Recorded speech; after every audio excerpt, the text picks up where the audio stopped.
Ahoy there, ye lost souls and curious wanderers. Ye be sailing now on the seas of mystery, where truth and legend dance upon the tide. The winds whisper secrets, the waves carry echoes of the damned, and the stars above be guiding us through the unknown. But beware, these ain't just any waters, and I ain't just any captain. With a yo-ho-ho and a pint of rum, beware the seas where the phantoms come. From the depths below to the stars up high, it's seas of mystery, oh give it a try. I be Captain Jeb, cursed to sail these haunted seas and spectral airwaves till the end of time. I faced the devil's grin, heard the wails of the forsaken, and felt the cold hand of fate drag me beneath the waves. Yet here I be. With a battered map and a belly full of rum, I hunt the myths that refuse to die.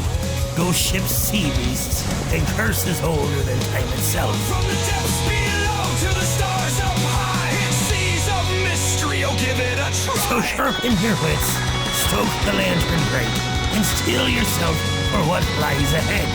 The truth be hiding beneath the waves, and I be bound to seek it till the last bell tolls. There's monsters, treasures, and whispers of doom, fog-shrouded islands where the ghost lights loom. Captain Jeb's laugh cuts through the fear. Onward, ye scallywags, the truth be near. Now hoist the anchor, trim the sails, and raise the black. The seas of mystery await. So wrong, beware the seas where the phantoms come. From the depths below to the stars up high, it's seas of mystery, oh give it a try. So hoist the sails and bring your grit. With Captain Jeb, there's no quitting it.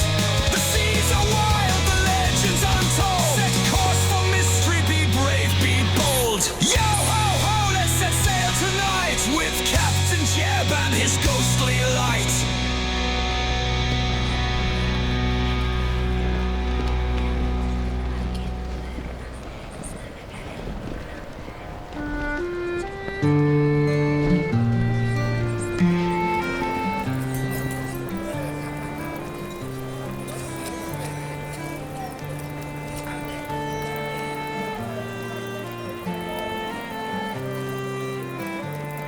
All right, you scurvy dogs, gather round. I've got a tale for you. One that'll chill you to the bone and warm your hearts all at once. It's about a promise, a dangerous one that cost a man more than he bargained for. So shut your gaps, listen close, and let the sea's whispers fill your ears. So hoist the sails and bring your grit. With Captain Jeb, there's no quitting it. The seas are wild. It was a night much like this one. A night when the tavern's fire flickered in the hearth, casting shadows across the faces of hardened sailors and rough-cut pirates. The port town of Tortuga was a place of contradictions, cheerful and chaotic in the light of day, but when the moon rose over the harbor, it became a place of secrets, of legends whispered in dark corners, and of sailors lost to the sea's deep, unyielding call. This tale, it started with a man named Old Billy Farrell. He weren't much to look at, skin tanned by the sun, beard so white it looked like he'd been dipped in salt. And his legs, well, they weren't much better. He lost one to the sea a dozen years back. But he had a way about him, a quiet confidence, and when he spoke, people listened. He was a captain back in the day, aye, a bold one. But he made a mistake, one that would haunt him till his final breath. Farrell had heard the stories, as all sailors do. Stories of sirens, the sea's temptresses with voices that could coax men to their doom. Some said they lived in the shallows, others in the depths, but none could agree on whether they were real. Some old sots laughed it off, said it was just a sailor's fancy, but Billy believed.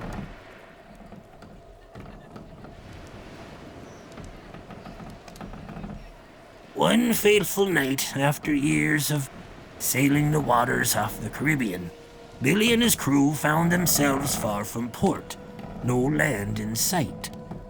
The moon was full and the water gleamed with a strange glow, like 1,000 lanterns floating beneath the surface. That's when it happened. When the call came. A sweet, lilting song drifted over the waves, soft as a lover's whisper, pulling them toward the shore like moths to a flame.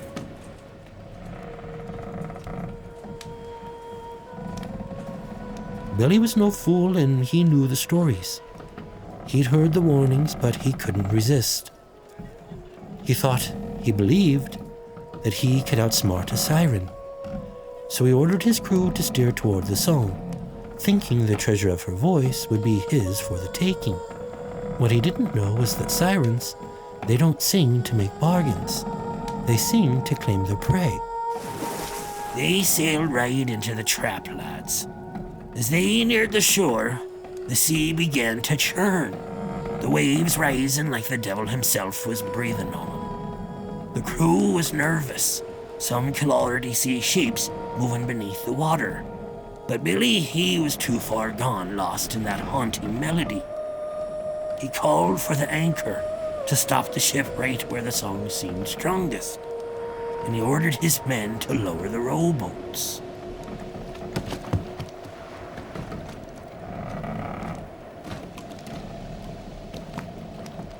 It wasn't long before Billy set foot on the rocky shore. The air was thick with salt and the song grew louder, wrapping around him like a silk thread.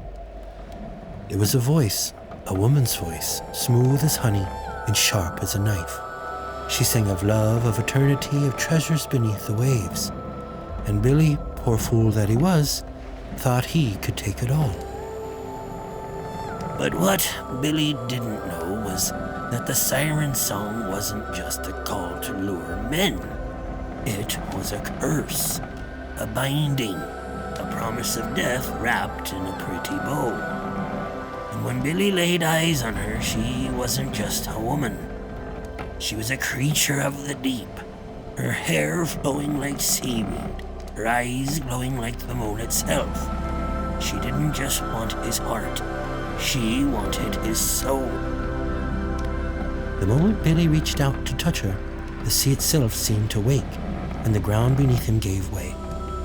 The siren pulled him under, her hands cold as death, and the waves swallowed him whole, leaving nothing but silence in their wake. The crew, those who dared follow him, saw the water ripple and heard Billy's final scream. But when they searched the shore, not a trace of him remained.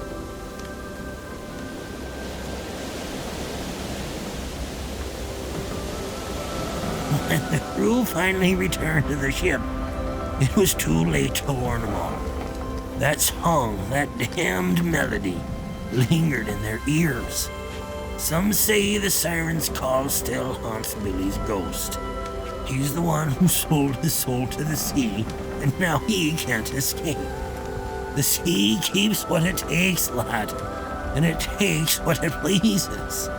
If ye hear her call, ye best turn your ship around and never look back.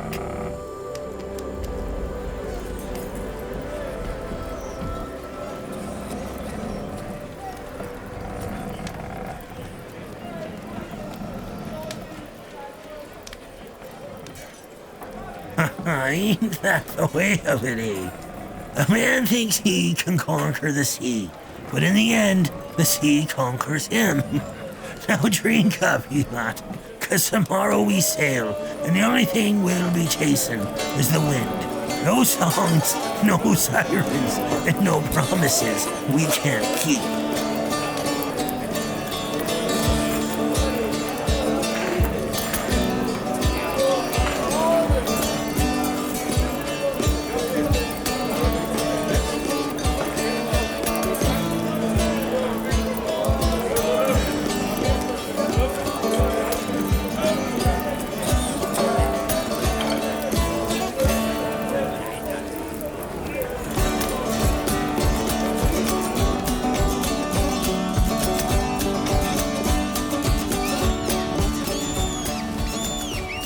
They say there be honor among thieves. Was there ever truly a pirate's code? Or be it not but tales spun and taverns and whispers carried by the wind? Aye, stories of a noble brotherhood bound by a code of rules have filled the air for centuries. A code said to govern the rogue waves, to turn cutthroats into comrades and lawless scoundrels into a seafaring society of their own.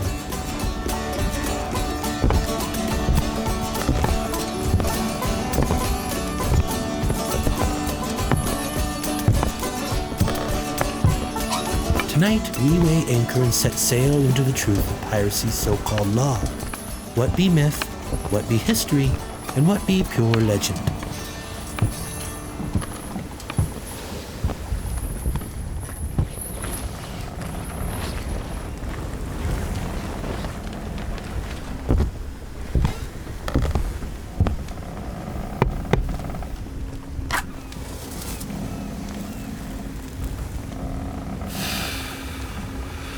Aye, me hearties, gather round and stow your doubloons.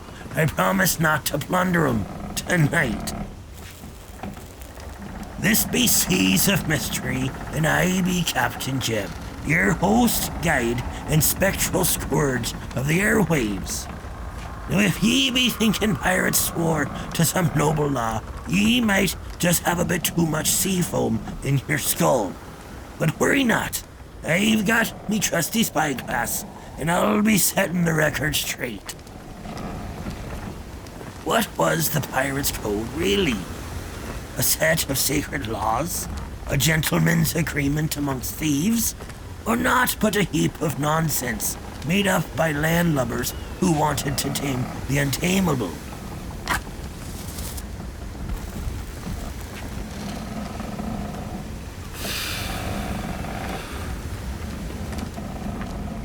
Truth be told, what most folks think they know about the pirate's code be about as real as mermaids flirting off the starboard bow.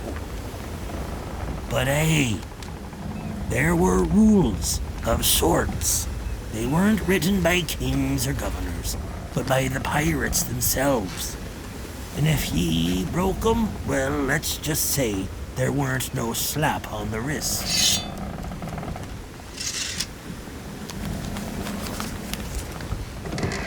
To understand what the pirate's code was, or if it even existed, we must first sift through the sands of history. Where did these ideas take root, and who truly upheld them? There be many who claim to know the truth, but history is a fickle mistress. Some claim the code was nothing more than a set of guidelines. Others insist it was a binding law of the Brotherhood. But what's the real story? We'll be diving into the records, hearing from voices of the past, and perhaps a few voices from you, our dear listeners.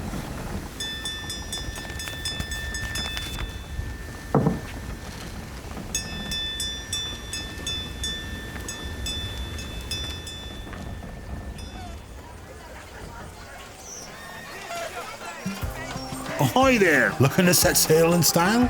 Or mayhap ye need a new tricorn hat to impress the local tavern wenches? Well, look no further than Salty Sam's Seafarer Emporium. We got cutlasses sharp enough to shave a sea dog's whiskers, maps to treasures probably not cursed, and the finest rum this side of Tortuga. So drop anchor at Salty Sam's, where the deals be as deep as the sea. Aye, before we dive deeper into this mystery, let's take a moment to enjoy a tune fit for a scallywag's heart. Here be a shanty sure to put wind in your sails and fire in your belly. Sit back, take a swig of grog, and let the music carry ye away.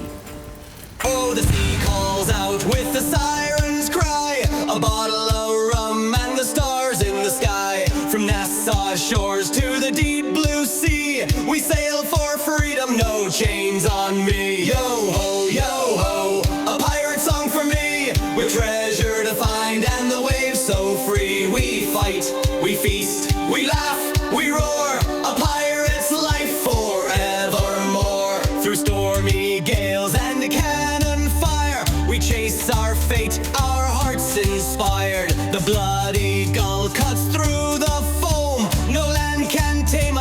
ships are home. Yo ho, a pirate song for me, with treasure to find and the waves so free. We fight, we feast, we laugh, we roar, a pirate's life forevermore. So raise your glass, let the taverns cheer, for the rogue's true love is adventure, not fear. To Captain Jeb and the boys so bold, the sea is our mistress, her waters are gold.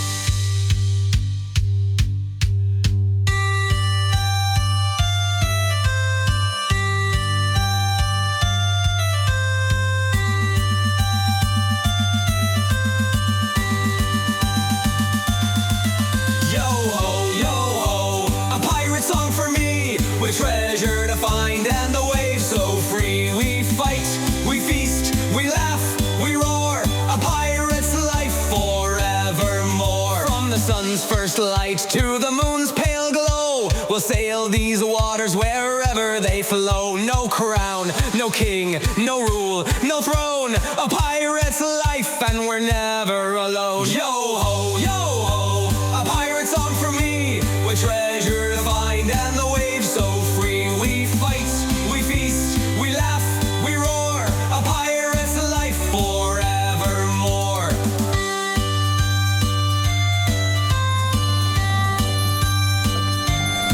And so the voyage continues. When we return, we'll uncover the truth behind the infamous pirate articles. Were they law or were they lies? Stay tuned and remember, not all that be written in the books be true.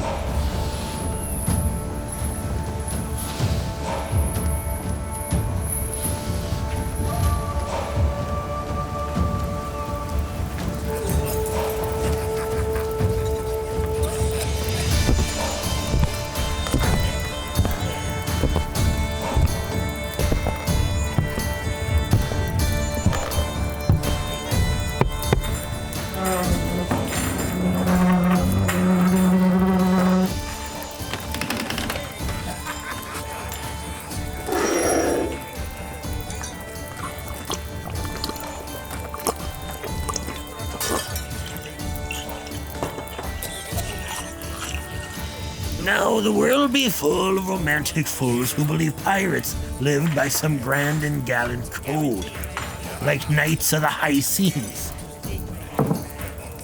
Truth be, most pirates were self-serving scoundrels. We had rules, but them rules were made for survival, not honor.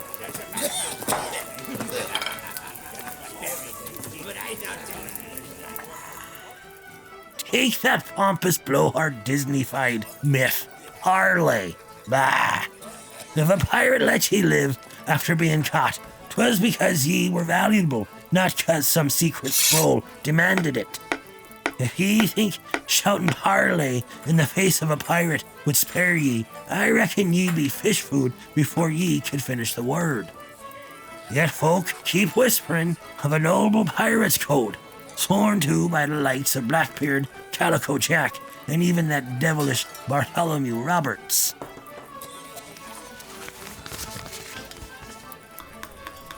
Aye, there were codes, but each ship had its own. No great pirate parliament drafted some sacred scroll.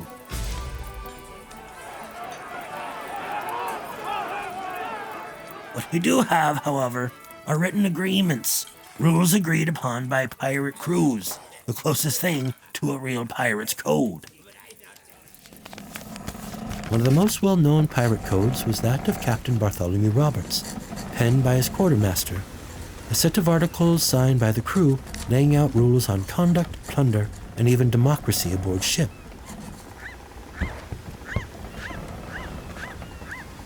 But were these truly laws, or just agreements among thieves?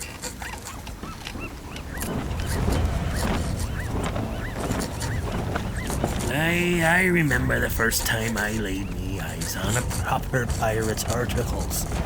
Not some legend, but the real thing.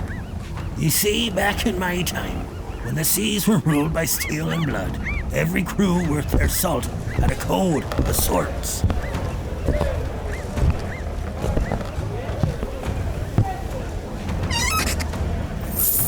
Now some captains, like that cursed Roberts, ran their ships with rules stricter than a Royal Navy officer.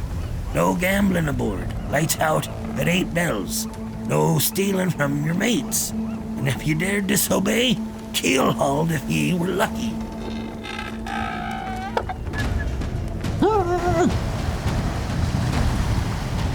But most crews weren't so regimented. Some captains, like old Charles Vane, believed in chaos. Let the strongest take what they please, so long as the ship kept sailing. And then there was Blackbeard.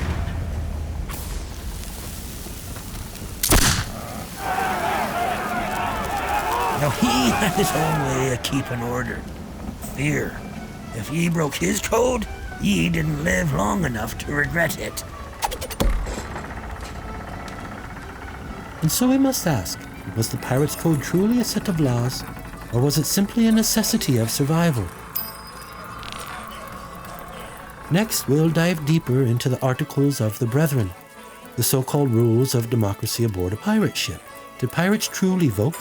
Could a captain be overthrown? Or was it all just another legend stitched together from scraps of truth?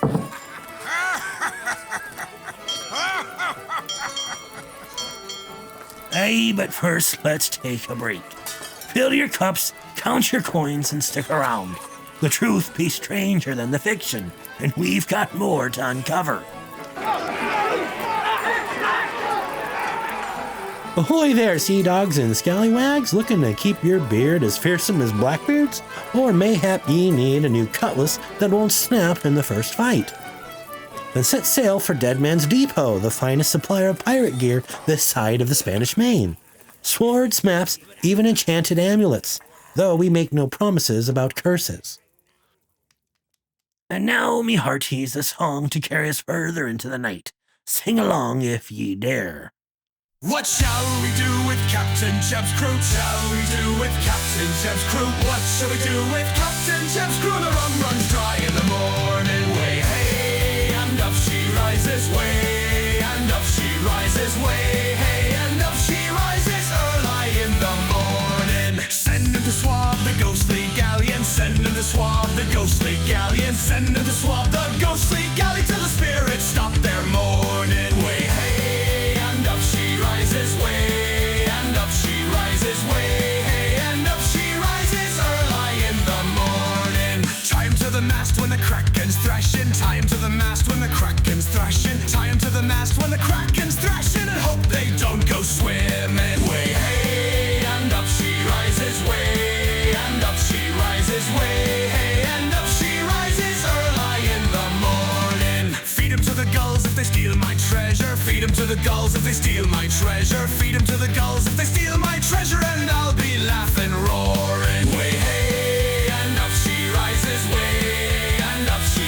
rises. Way hey, and up she rises early in the morning. But if they fight, I'll share me plunder. If they fight, I'll share me plunder. If they fight, I'll share me plunder with grog and gold adorning. Way hey, and up she rises. Way and up she rises. Way hey, and up she rises early in the morning. So raise your cups to Captain Jeb's crew. Raise your cups to Captain Jeb's crew. Raise your cups to Captain Jeb's crew and sing this song till morning. Way hey, and up she rises. Way and up she rises. Way hey, and up she rises early in the morning.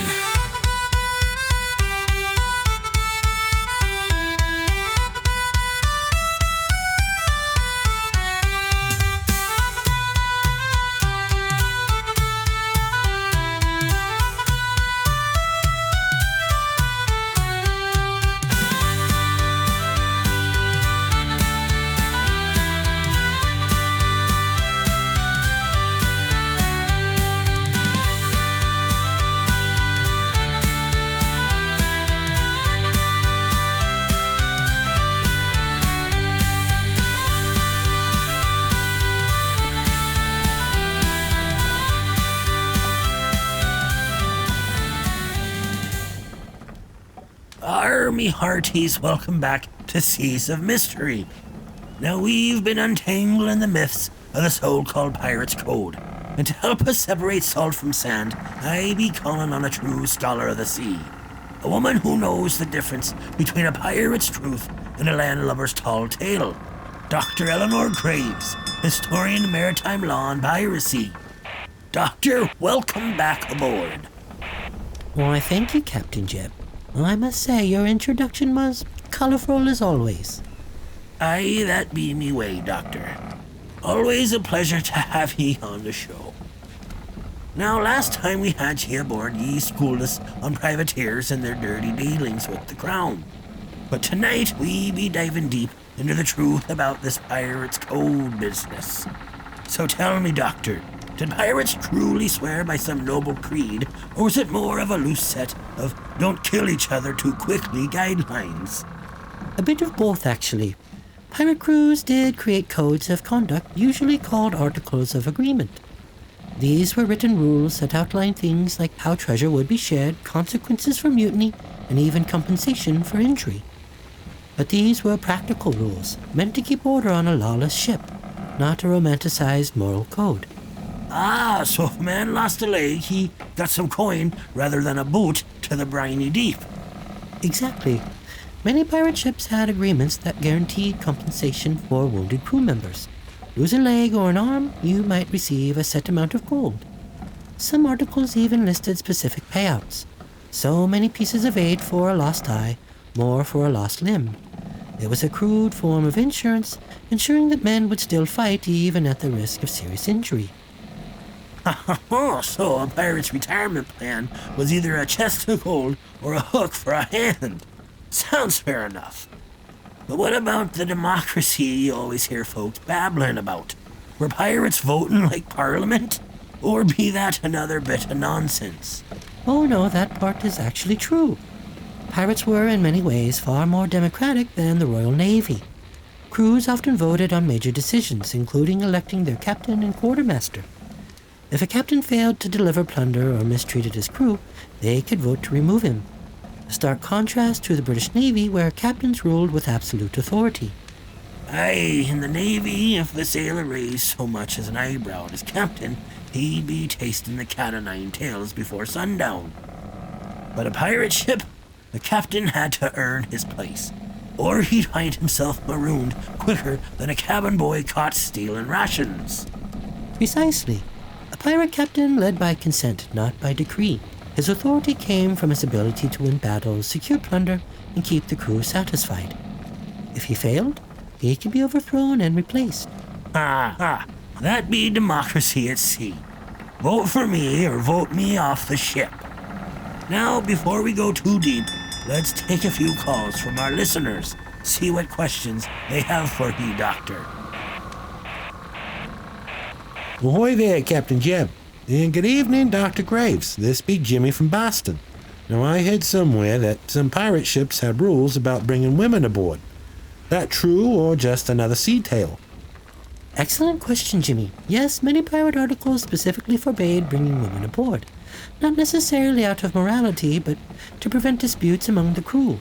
Some captains feared that fighting would break out over a woman's attention, which could lead to chaos.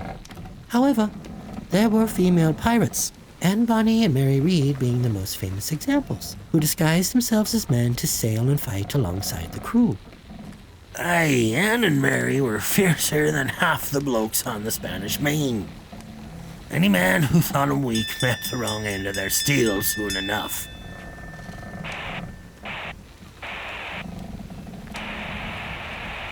Arg, Jeb, this be old Gus from Galveston. Now, I hear pirates had a rule about not fighting each other on the ship. Said they had to settle their quarrels on land. That true? Yes, actually, many pirate codes included a rule that forbade fighting on board. If the crew members had a dispute, they were often required to settle it on shore, sometimes through a duel, other times through mediation by the quartermaster.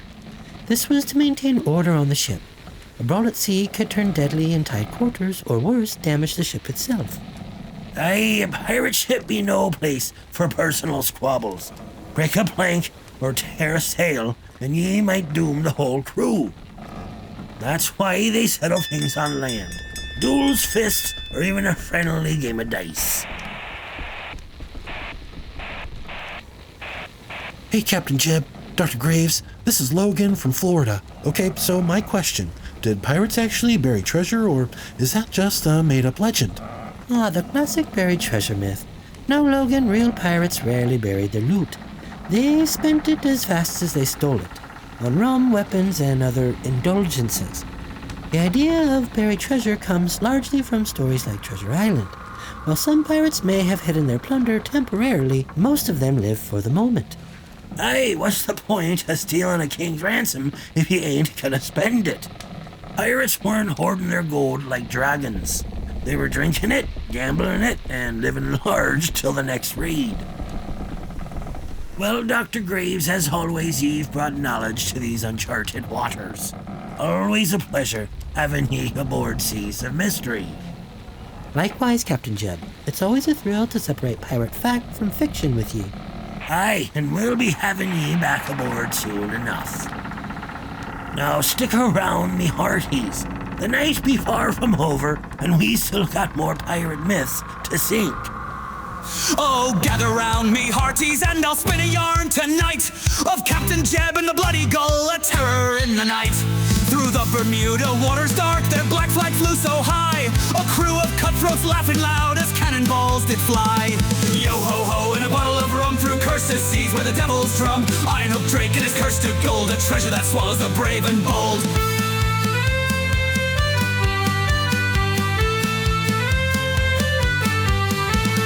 Started with a merchant ship, its hull weighed down with loot, with silks and gems and golden coins and barrels full of fruit. Jeb cried, let's chase that prize, me lads, we'll drink until we burst. But none foresaw the triangle's jaws or the treasure's deadly curse. Yo-ho-ho, and a bottle of rum through cursed seas where the devil's drum. Iron-hook Drake and his cursed gold, a treasure that swallows the brave and bold.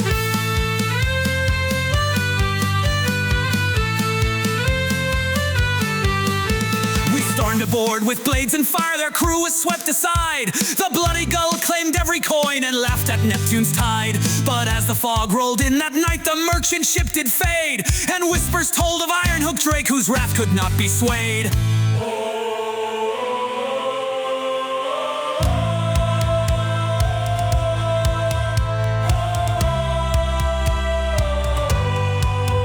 Oh, Iron-hook Drake with his eyes like they say his ghost still haunts the main.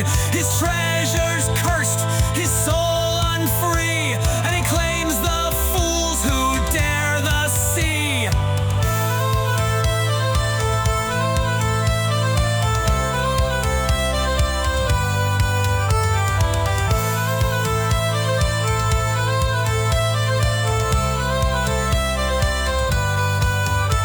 We sailed away with heavy holds, the fog still in our wake, but every man aboard could feel the chill of Iron-hook Drake. The gold had gleamed but brought no joy, the crew began to fight as shadows danced upon the deck in the dead moonless night. Yo-ho-ho, and a bottle of rum through cursed seas where the devil's drum. Iron-hook Drake and his cursed gold, a treasure that swallows the brave and bold.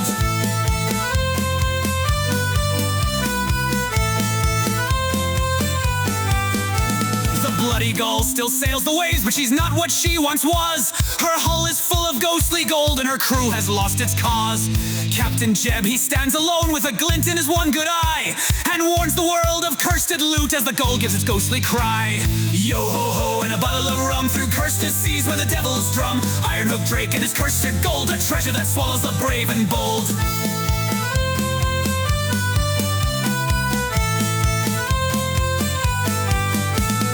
Raise your glass to Jeb tonight and his haunted Bloody Gull. Through cursed waves and ghostly fog, they've braved the triangle's pull. But heed this tale, ye reckless lot, for the price of greed is steep, and Iron-hook Drake is waiting still where the triangle runs deep. Welcome back, me hearties. Now, we've been diving deep into the pirate's code, but let's not forget, treasure ain't just gold and silver. Sometimes a chest full of doubloons comes with something extra. A bit of bad luck, a shadow that follows, a whisper riding the wind that don't belong to no living soul. Aye, cursed treasure is much a part of pirate lore as the Jolly Roger itself. Now let's hear from ye scallywags out there. First up, we got young Riley from Florida with a tale of Spanish gold and restless spirits. Captain Jeb, name's Riley. I found an old Spanish coin washed up on the Florida coast. Ever since I picked it up, weird things been happening. Bad luck, things disappearing, even my dog refusing to go near it. Is it possible it's cursed? Aye, lad. The sea keeps its debts close. Gold and greed be dangerous bedfellows. Some say Spanish treasure carries old world curses, punishments from them who lost it. That coin ye found, was it tarnished, worn, or did it shine like the devil's own grin? Oh, it's real worn down, almost black in places. But when I hold it in the light, it's like it glows. That'd be the way of cursed treasure, looking harmless till it ain't. Listen close, Riley. If the sea be whispering warnings, ye might want to toss that coin back where ye found it, or sleep with one eye open. You really think so? Aye, or you could try burying it at a crossroads at midnight, leaving and offering a rum to whatever spirit claims it. If the bad luck stops, you'll have your answer. Man, I think I'm just gonna throw it back into the ocean. Smart lad. Just don't be turning your back on the waves when you do. You never know who's watching.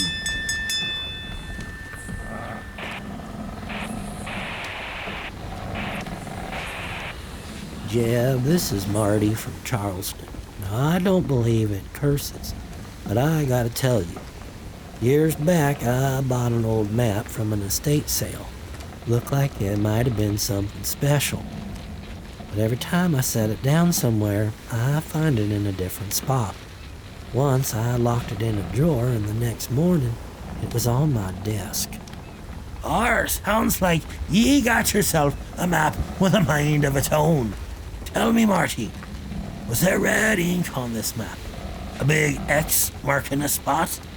Yeah, right near the Bahamas. Then there be two explanations.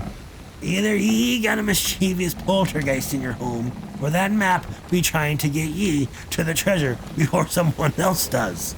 I don't know, Jeb. Seems more like my wife's messing with me.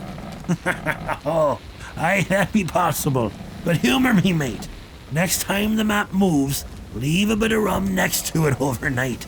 If the rum's gone by morning, you'll know ye got a thirsty ghost navigating your treasure hunt. I'll try it, but if I wake up next to a drunk ghost, you're getting another call.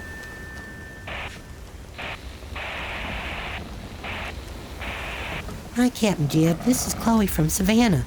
My granddad passed down this old ring, said it belonged to a pirate in the family. But whenever I wear it, things just go wrong. I trip, I drop things, doors slam on their own. My boyfriend swears I shouldn't keep it. What do you think? Sounds like that ring don't like ye wearing it. What's it look like? It's silver, kind of bulky, with a black stone set in the middle. There's a weird engraving inside, but I can't tell what it says. Black stone, unknown engraving. Lass, that be the kind of ring a pirate might have had made for revenge. Pirates cursed objects themselves, you know. Some believed that if their possessions were stolen after death, they could haunt the thief. Oh, great. So what do I do? Try this. Put the ring in a wooden box, sprinkle sea salt around it, and leave it under a full moon. If the bad luck stops, ye know the spirit's satisfied. If not, well, your boyfriend might be right. I'll try it. But if I disappear, tell my family it was pirate ghosts. Captain Jeb, my name's Ethan, and I think my grandpa's old compass is haunted. Ethan, tell old Jeb what's happening. Sometimes when I hold it, the needle spins like crazy, but only when I'm alone. My mom says it's broken, but I think it's trying to tell me something. That be a curious thing, lad. If it only moves when ye be alone, that means it's reading your energy. ever tried asking it a question? Like what? Like, where be the lost treasure? See if it points somewhere special. But be warned, lad. Some compasses don't point north. They point to destiny. That's cool. I'm gonna try it. Army hearties, tonight's tales prove one thing. Cursed treasure be more than just a legend. Whether ye believe or not, remember this. The sea don't give up its gold without a price. Now, stay tuned. Up next, we unravel the mystery of the ghost ship of the Outer Banks.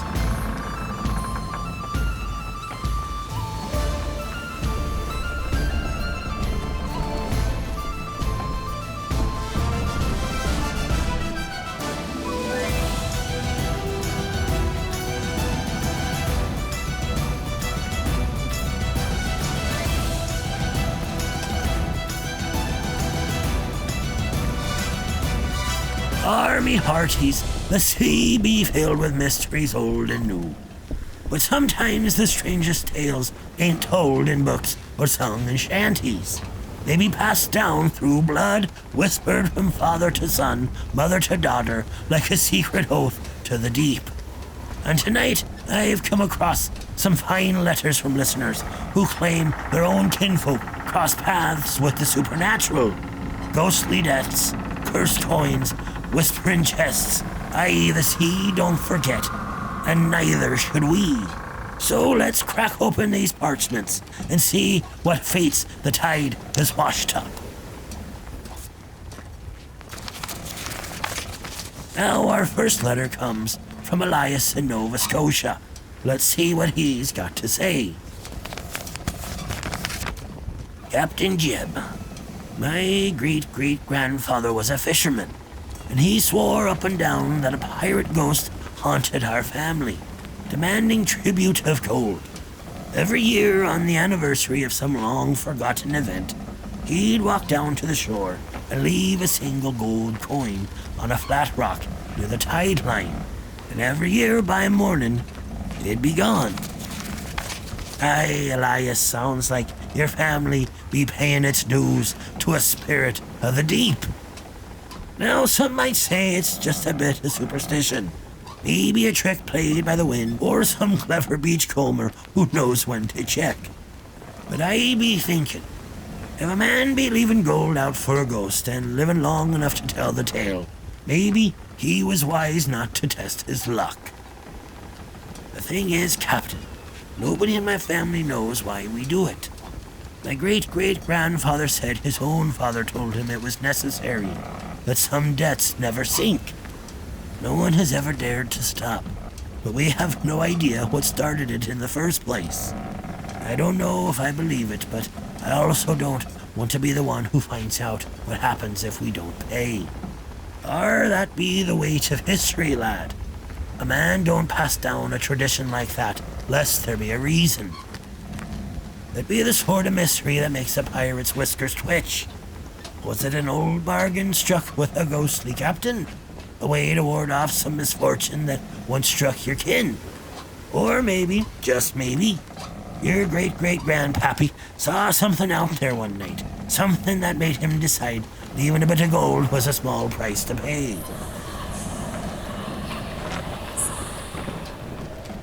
What do you think, Captain? Be it an old superstition, or does a pirate truly wait for his payment? Elias, I tell you this. If a tradition lasts over 100 years and no one's dared to break it, you might not want to be the first. Whether it be real or not, the sea has its own way of settling debts. Keep paying the toll, lad. Some things be best left unquestioned. Next up, we got a letter from Margaret in Maine. Let's hear her tale. Captain Jeb, my grandfather was a lighthouse keeper on the coast of Maine back in the 1940s. He spent his nights keeping the light burning, guiding sailors home through the fog. But he always told us there was one ship that never made it back, and yet it still tried. Now that'd be the kind of story that makes the hairs on a sailor's neck stand up straight. A ghost ship trapped between this world and the next? Tell me more, lass. He swore that during the worst storms, he would see an old three-masted ship appear in the mist. They never got closer, never changed course, just drifted along the same stretch of water, no matter the wind or tide. He said if he looked too long, he'd hear a voice calling your name on the wind. The first time he saw it, he thought he imagined it. The second time he heard his own father's voice whispering for him to turn back. After that, he never set foot on the water again. Aye, Margaret, what your granddaddy saw weren't just a trick of the light. Many an old salt has told of ships lost to time, vessels that keep sailing their last journey, doomed to repeat their fate. But the calling of his name, that be a warning, lass. The sea sometimes tries to take back her own, and it sounds like she had her eye on him. Wise man to listen. Our family still won't sail on stormy nights. Ever heard of such a thing? Aye, lass. When I say your family, be wise to heed that old fear. The sea don't always let go of those it claims. And if a man hears his name whispered on the wind, best he not answer.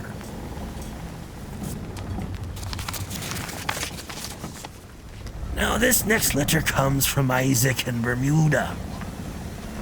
Captain Jeb, my grandfather told me a tale that still haunts me to this day. He was a young sailor, just a boy, when he joined the crew of the Black Tortoise, a small merchant vessel bound for the Caribbean. One night, in the middle of a calm sea, the ship was struck by an eerie fog, thick as blood. The crew couldn't see a thing. When the fog lifted, they were surrounded by a ghost ship. My grandfather swore he saw the crew on deck, but they weren't alive, just hollow eyes staring into his soul. Ghost ship, eh? I've heard of such things. Ships caught between the worlds, not dead, but not alive either. A ship adrift with a crew that don't live to tell the tale. Sounds like your grandpappy met such a cursed crew, Isaac. Ghost ships, lad. They ain't just tales for the firelight. They be real as the sea herself. He said the Black Tortoise crew was forced to sail alongside the phantom ship for days. No matter how hard they tried to turn away, the ghost ship followed them. Then one night, as the fog began to return, the captain of the ghost ship appeared on deck. He wore a tattered coat and a dark smile. My grandfather said that he could hear the captain's voice in his head.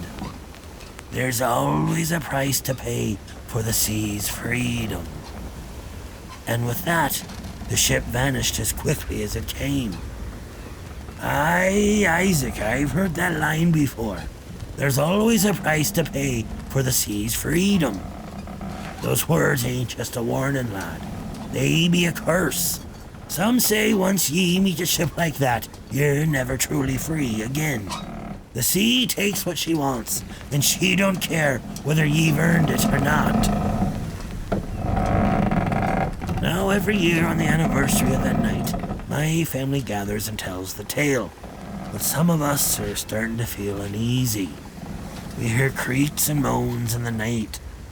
And last year, my cousin saw a figure in the fog that he swears looked like the captain from that ship. What do you think, Captain Jeb? Are we cursed? Aye, Isaac, ye may well be cursed. If your kin have crossed paths with a phantom crew, those spirits don't just vanish in the mist. They linger, they watch, and they wait for that price to be paid.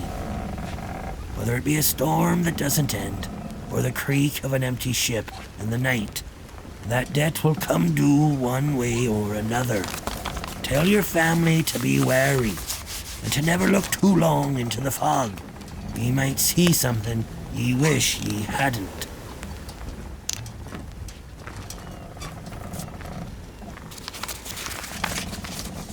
Our next letter comes from Clara in Puerto Rico. Captain Jeb, my grandmother always warned us never to wear the necklace she kept hidden in her jewelry box. It was an ancient thing with a dark green stone set in gold, and she said it came from a shipwreck. I never thought much of it until the day I put it on. My grandmother's warnings were enough to keep me from wearing it often. One afternoon, I thought I would try it for just a moment. That night I heard whispers coming from the necklace itself. A cursed piece of treasury. It's always the shiny things, the ones that gleam brightest, that hold the darkest secrets. Gold, jewels, they don't just shine, they sing if ye listen closely. Sometimes they call to the living just as much as the dead.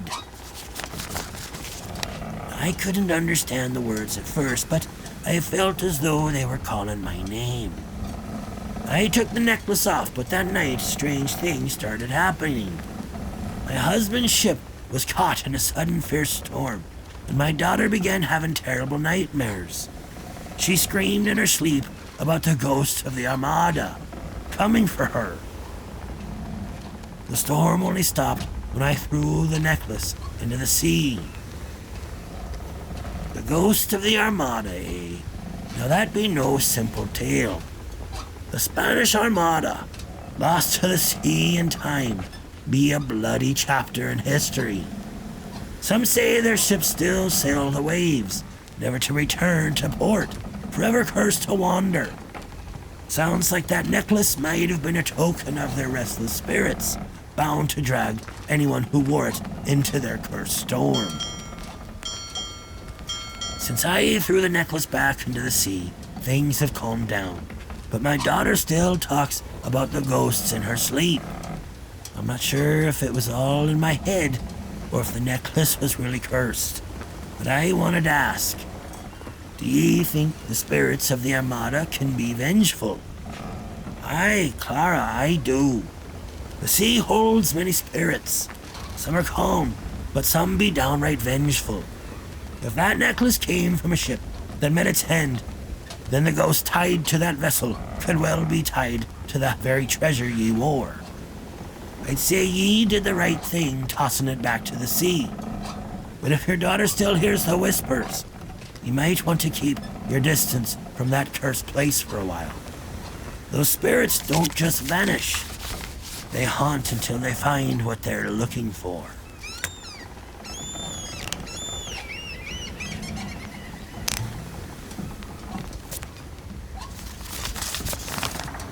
Now, the last letter for tonight comes from Aiden in the Canary Islands.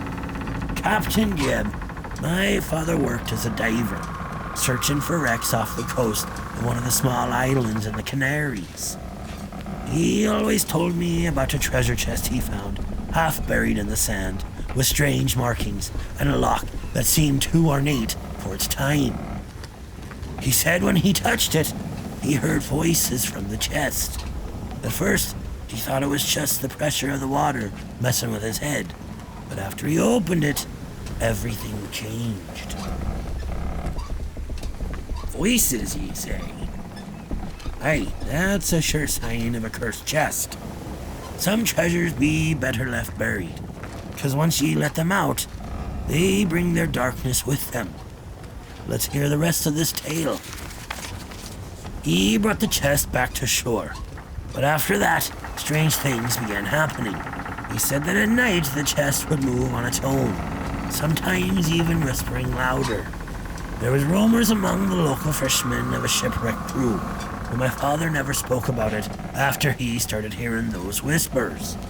One evening, just after sunset, he disappeared. They found his diving suit, but no sign of him. The chest was gone, though. Some people claim the chest still calls for him. Aiden, lad, I'd wager that chest wasn't just filled with gold. It was filled with souls, too. Sometimes the dead be trapped inside their treasure, their anger spilling over like the tide. And if your father heard them whispers, they were calling him to join them. If the chest be gone now, I fear it may have claimed him, body and soul. Best ye be careful about where your feet take ye next, lad. Some treasures be more than they seem, and once they claim one soul, they don't stop till they get another. Army hearties, the sea be full of mysteries, but sometimes the strangest tales don't come from legend. They come from your own blood. Now don't be wandering too far, 'cause we got a word from our sponsors coming up. First, a fine establishment providing the best in nautical survival gear. And then a special offer from Blackbeard's beard oil, 'cause even a ghost pirate deserves a well-groomed mane. Stay tuned. Ahoy there, sea dogs and scallywags, looking to keep your beard as fearsome as Blackbeard's? Or mayhap ye need a new cutlass that won't snap in the first fight? Then set sail for Dead Man's Depot, the finest supplier of pirate gear this side of the Spanish Main. Swords, maps, even enchanted amulets, though we make no promises about curses. Aboard the decks of the deadliest pirate ship, the captain's beard be his legacy. But even the mightiest of mains can fall victim to the cruel sea, salt wind, and the cursed dry air. Not for mine, matey, for I be using Blackbeard's beard oil, the only potion fit for a pirate king. Infused with the finest oils of the Caribbean, coconut, cedarwood, and a hint of rum, Blackbeard's beard oil keeps me bristles softer than a mermaid's whisper. No more itch, no more split ends. Just a fearsome legendary beard that strikes fear into the hearts of landlubbers and ladies alike. So whether ye be setting sail or sitting in a tavern, make sure your beard be as mighty as your legend. Get yourself Blackbeard's beard oil today, or prepare to walk the plank of dryness. Blackbeard's beard oil for the beard that rules the seas. Ye hear that, matey? That be the call of the deep, where the lost, the cursed, and the forgotten find their treasures. If ye be seeking goods fit for a rogue, a scoundrel, or a soul who's danced with Davy Jones himself, there be only one place ye need to go. Welcome to Dead Man's Depot. From cursed trinkets to seaworthy steel, from black powder to black magic, Dead Man's Depot has what ye seek, if ye dare to claim it.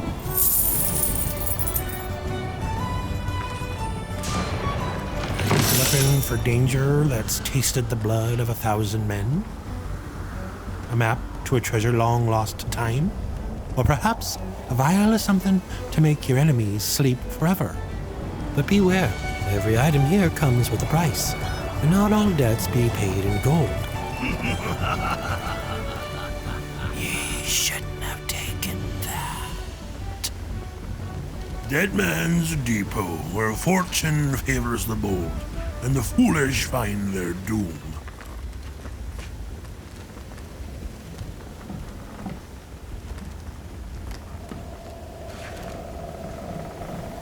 Ahoy there, listeners. Now, I'm sure many of ye've heard the rumors, the stories, the songs of the Bloody Gull Boys.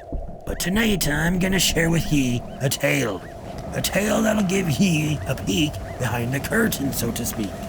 It's a tale about a crew, my crew, the men and women who sail beside me, through thick and thin, through the roaring storms and the calm seas.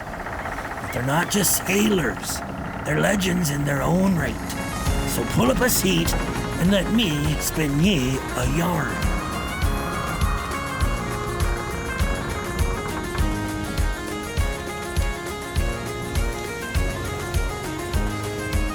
The year was 1718, and the sea was a wild, untamed mistress. Tortuga had been bustling with talk of treasure, of gold and riches. But in the heart of the Caribbean, a ship named the Bloody Gull set anchor, ready for a new journey. Aboard her deck were a ragtag crew of hardened pirates, each with their own stories to tell, each carrying the weight of the sea in their hearts. But one man, their captain, was about to make a decision that would change their fates forever.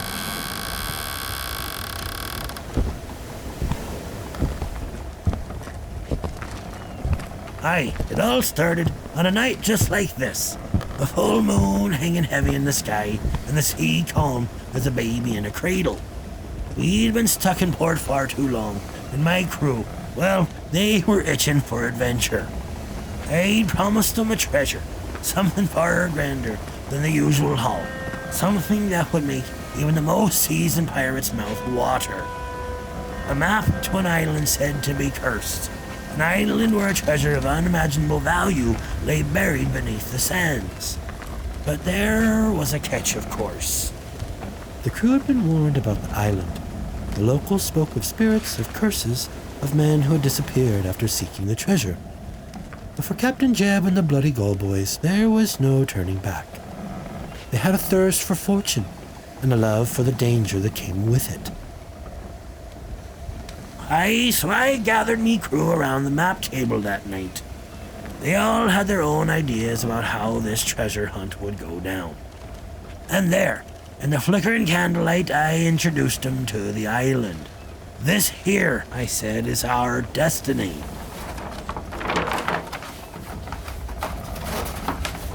First, we've got Stumpy Pete. He's the man to thank for keeping the gull in one piece when the waves get too rowdy. A one-legged giant with a heart as big as the ocean. Stumpy's been with me since the very start. He lost his leg to a cannonball in a skirmish with the Royal Navy, and ever since, he's been more stubborn than a mule. The crew loves him, but they also know better than to cross him when he's in one of his moods.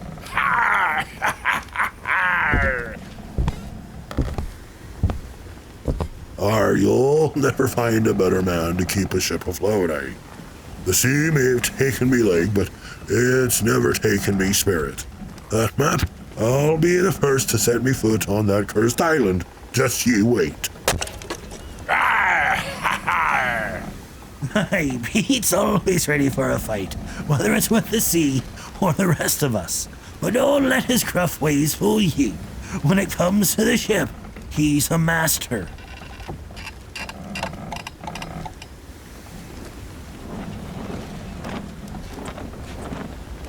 Then there's Lark, a young sharpshooter from the coast of New England.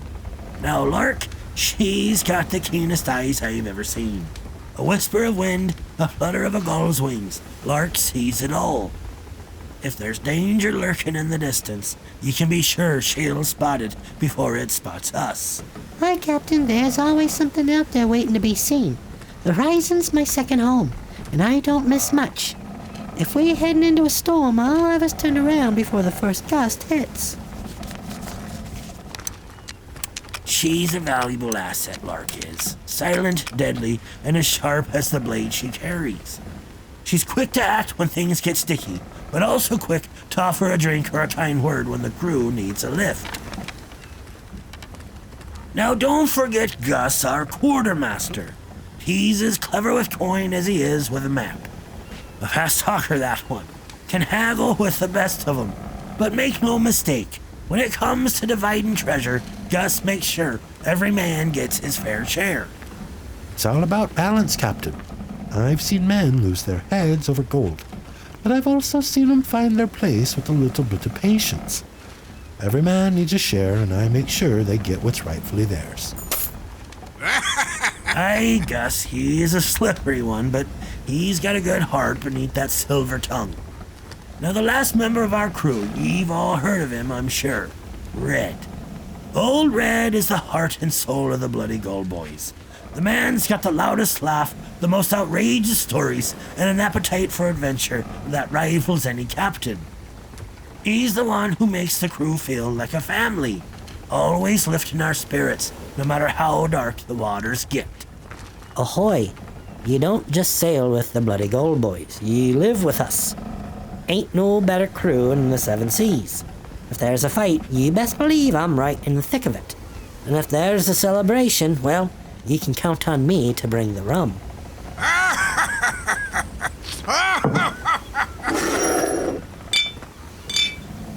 Fred's right, we live for the moments, whether they be victories or defeats. In the end, it's the bonds between us that make us the crew we are. And when we find that treasure, when we claim what's ours, it'll be the crew who makes it all worth it. And so the Bloody Gull Boys set sail, each man and woman a part of something greater than themselves. They were a crew bound not just by the sea, but by a shared fate, an unspoken understanding that, together, they could face any storm and conquer any island. And that, me hearties, is how the Bloody Gull Boys came together. A crew like no other. Rough around the edges, aye, but when it comes down to it, they'll have your back in the worst of storms. So here's to them, and here's to us, the Bloody Gull Boys, the finest crew to ever sail the 7 seas. Whoa, the Bloody Gull sails strong and free. A band of rogues upon the sea. Through storm and fire we stake our claim and carve our names in blood and flame.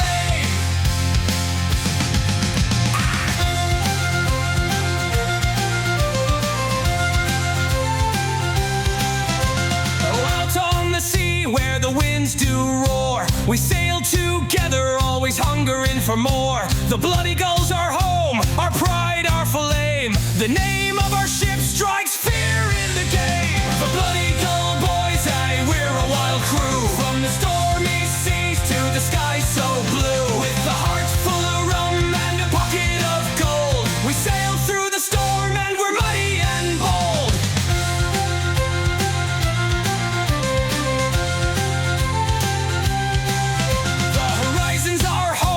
The stars be our guide. With the wind in our sails, we'll never run and hide. Through the battles we fight and the riches we claim, the Bloody Gull Boys, they all know our name. We're the Bloody Gull Boys, aye, we're a wild crew. With a map to the treasure and a pint of brew.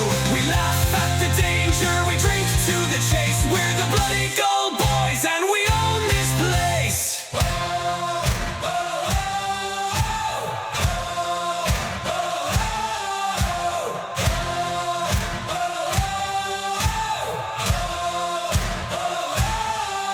Raise up your glass and drink to the seas, to the men and the ship, to the salt in the breeze. From the bow to the stern, to the cannons that roar, we'll fight, we'll sing, and we'll always want more.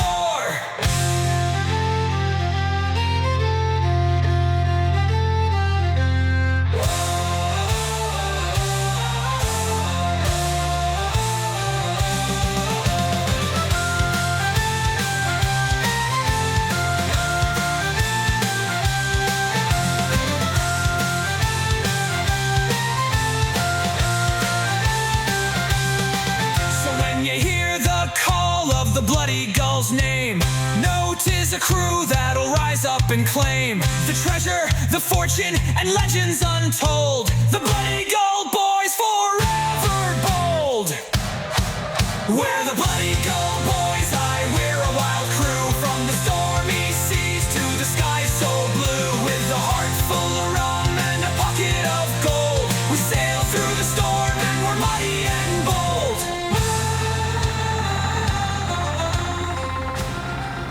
Aye, me hearties, ye've heard the tales tonight.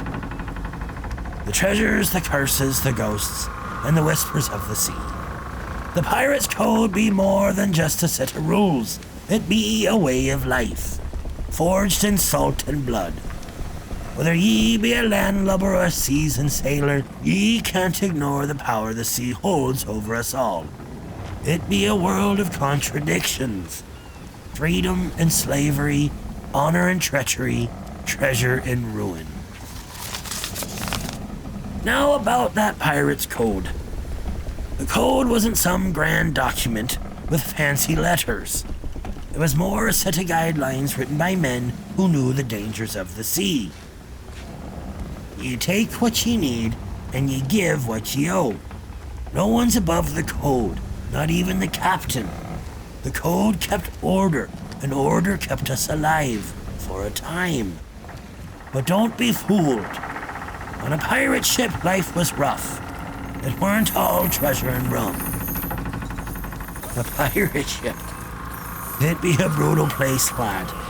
Whether ye be a crewman, a first mate, or the captain himself. As a crewman, ye learn quick that loyalty be tested by hunger, cold, and the endless toil of the sea.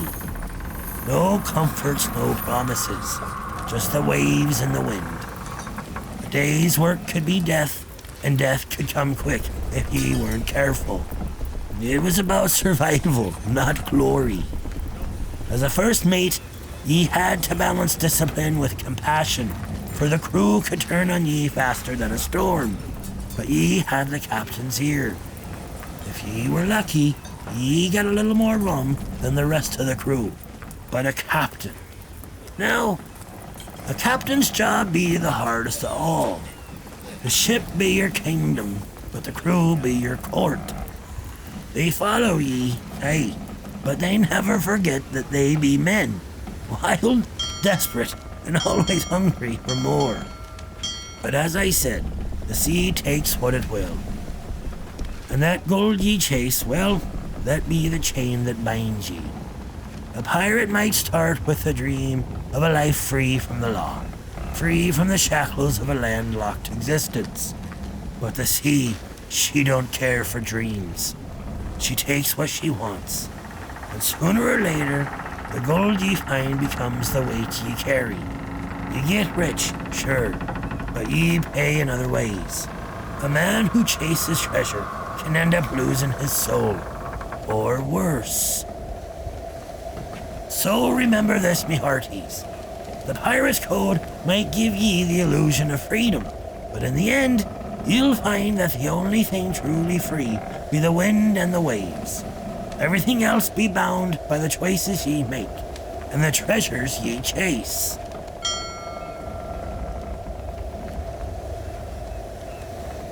Now before we close this chapter of the seas, I've got one last letter from one of ye loyal listeners, and a couple more calls from ye brave souls out there.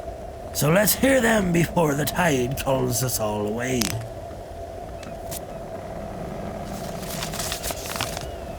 Captain Jeb, I've sailed the seas for years, and there's one thing I can't shake. It's the story my grandfather told me about a ship called the Hollow. He said that during a night of heavy fog, the Hollow appeared out of nowhere. The ship didn't have a crew, but there was always a shadow aboard it, lurking in the corners. The ship would sail right up alongside, and it was said the fog could clear just enough for the crew of the ship to see them. They'd hear voices on the wind, whispers of long-forgotten curses. No one who saw it can ever speak of it without their soul aching. No one ever touched the Hollow, but it was said the ship sailed on the edge of reality, appearing only when the sea was ready to take another soul. The Hollow, a ship lost between worlds, never truly alive, but never truly dead. I've heard whispers of ships like that, those caught in the fog of the sea's memory. Maybe they be the souls of sailors who didn't find their final rest, or maybe they be just another part of the sea's endless hunger. The sea takes them all in the end. They say ships like the Hollow appear just before a sailor's time is up. And when they vanish, so does the soul who ever saw her. Captain Jeb, this is Sarah. I've heard stories about pirates' ghosts, but what about the ghosts of the crew members who didn't die in battle?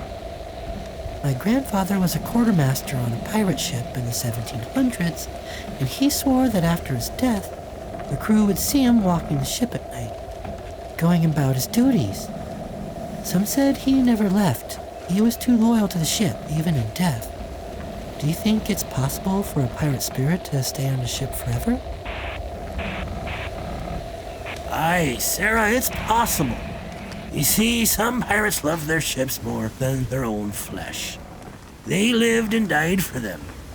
And if a pirate be loyal to his crew, to the life he built upon the sea, it stands to reason that his spirit might hang around, unfinished, not ready to leave the world he fought for. The sea be a cruel mistress, and some men don't get their final rest, not while there's still work to be done. That quartermaster's ghost, he likely be bound to the ship, his duty calling him back, even in death.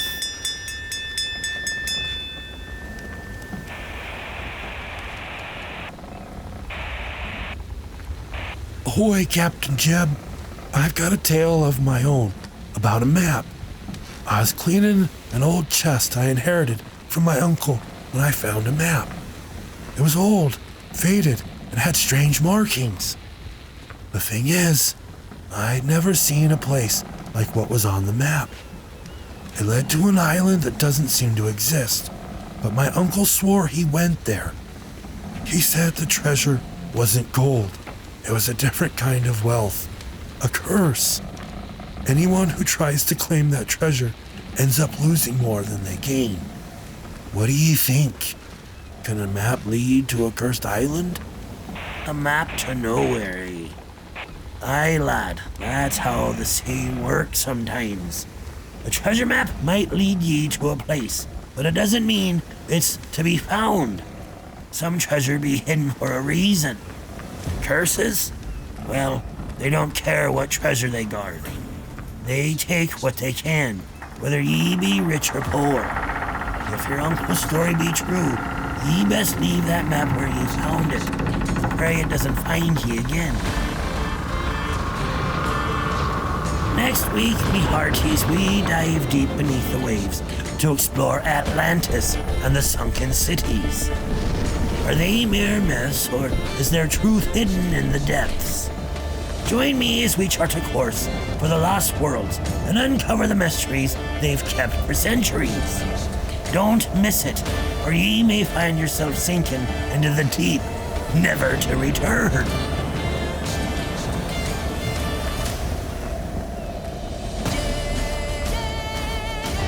So there ye have it, me hearties.